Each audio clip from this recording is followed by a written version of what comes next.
আজ শিবরাত্রি, যাব বড় কাচারি বাবার মাথায় জল ঢালতে। শাড়ি না পরলে হয়, তো ভাবলাম ছোট্ট করে গেট রেডি উইথ মিটা তোমাদের সাথে শেয়ার করি। এখন বাজে বেলা 2টো, বাইরে প্রচন্ড রোদ আর আজকে বড় কাচারিতে প্রচুর ভিড় হবে, তাই জন্য মেকআপটা একটু হালকাই রাখছি। প্রথমে সানস্ক্রিন লাগিয়ে নিলাম, কিন্তু মনে হচ্ছে মুখটা কালো কালো লাগছে, তাই উপর দিয়ে অল্প করে একটুখানি সিসি ক্রিম লাগিয়ে নিলাম।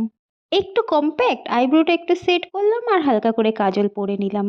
কাজল পরতে আমার সবসময় ভালো লাগে। তারপরে একটা লিপস্টিক টিন্ট নিয়ে ঠোঁটে, চোখের উপরে, গালে, নাকে সব জায়গায় লাগিয়ে নিলাম অল্প করে। আর গলাটা খালি খালি লাগছে বলে এই নেক পিসটা পরলাম। আমি বাঁধতে পারছিলাম না বলে বর বলল, দাও আমি বেঁধে দিচ্ছি। বাবা গো টুরু লাভ। শিবরাত্রির দিন সকাল থেকে কি কি করলাম, বড় কাচারিতে কারা কারা গেলাম এবং কেমন ভিড় হলো সেটা দেখার জন্য কিন্তু নেক্সট মিনি ব্লগটা দেখতে হবে, আর নেক্সট ব্লগটাও দেখতে হবে। তার জন্য কিন্তু আমার চ্যানেলটাকে সাবস্ক্রাইব করে দিও। সিঁদুর, টিপ, হালকা লিপস্টিক আর পারফিউম দিয়ে আমার সাজটাকে কমপ্লিট করলাম। কেমন লাগলো কমেন্ট করে জানিও। টাটা।